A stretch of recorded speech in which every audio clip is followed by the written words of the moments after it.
hello बंधुসকল আজি মই আপোনালোকক এটা বস্তু দেখাম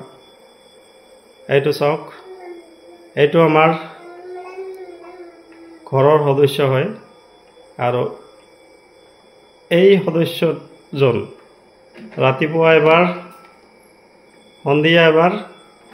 মোৰ ঘৰত আমাৰ ৰুম বিলাকত আহে আৰু আহি সকলো চালিজাৰি চাই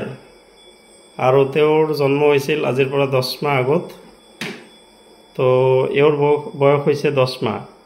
আৰু সদায় ৰাতিপুৱা আৰু সন্ধিয়া মোৰ ৰুমলৈকে আহি তেওঁ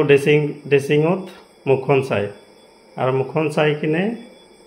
তেওঁ কি বুজি পায় ক'ব নোৱাৰো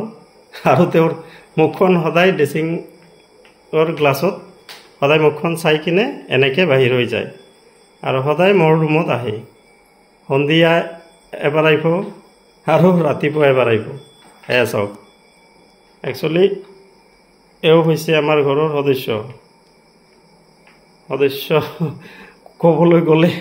এও আমাৰ ঘৰত সদায় সিকিউৰিটিৰ নিচিনা থাকে গেটৰ ওচৰত থাকিব গ্ৰিলৰ ওচৰত বহি থাকিব মই নহাক লগি ৰাতি বহি থাকে আৰু ৰাতিপুৱাও সদায় মোৰ ঘৰত আহে মোৰ ঘৰৰ ভিতৰত লগি আহি যায় ৰুম বিলাকত চাই থাকে তো এওঁৰ নাম হৈছে বৃন্দা কাৰণ এওঁৰ জন্ম হৈছিল বুধবাৰ তো সেই কাৰণে আমি এওঁৰ নাম ৰাখিছো বৃন্দা এয়া চাওক এওঁৰ 10 মাহ বয়স খুবেই মানে ধুনীয়া আমাৰ খবৰ লৈ থাকে সদায় এয়া চাওক সব ৰুম বিলাকত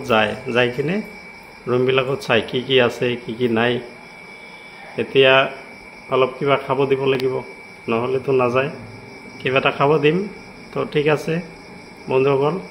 নেক্সট ভিডিঅ'ত লগ পাম